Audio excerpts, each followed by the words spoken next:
especially now that we're in this AI future, what you don't know can and will hurt you. Information wants to be free, but also like there's some information you don't want to be free. And there's things you can do to prevent that.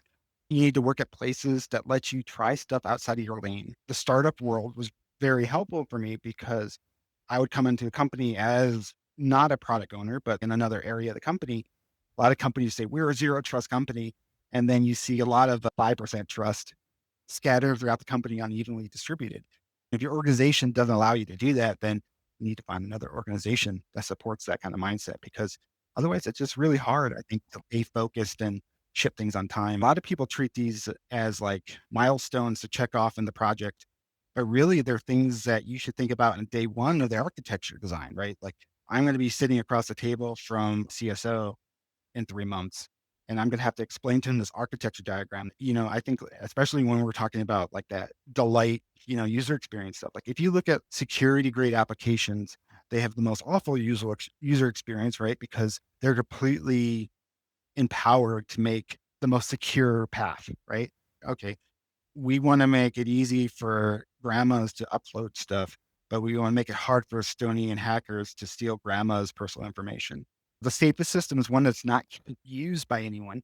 I encourage juniors to be very promiscuous, right? You owe it to yourself to go somewhere else because I think that is your job as a career person is to like, okay, I need to find the things I like to do that minimizes the things I don't like to do for people who respect and accept the things that I say as well backed with thought and intention. I work in conversational AI, and I think that is a very safe field because every time AI dies, it comes away back 2 years later as another kind of AI.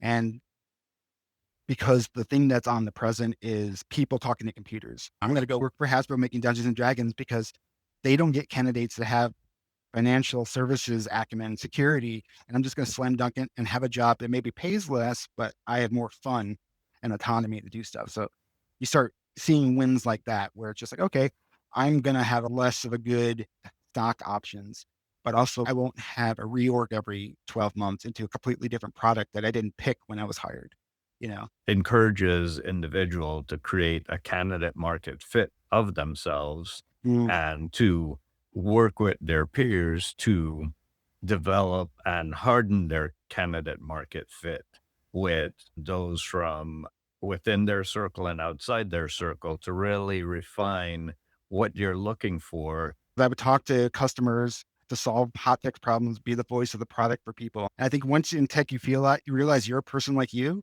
then you kind of are free from imposter syndrome and all the other things that plague you as a junior. Where it's like, yeah, I'm a big deal. And now you have molten bots that can go out and, and do Yeah. their own thing and have their own social networks. The end goal is for it to be a conversation like I'm talking to you right now with a machine and for it to like understand everything I'm saying and why I'm saying it and respond with the most appropriate response. Making an application that goes in the wild is like raising a child and you're responsible for the way it responds to the world.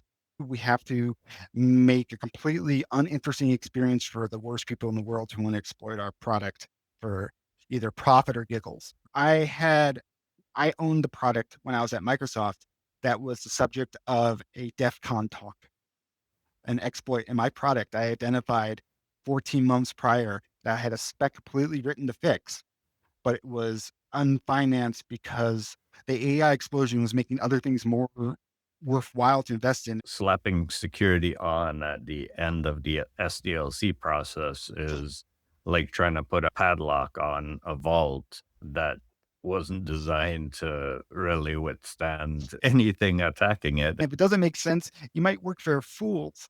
You might work for like people who are trying to ship something in 18 months because they're going to be at a different company in 24 months. You know,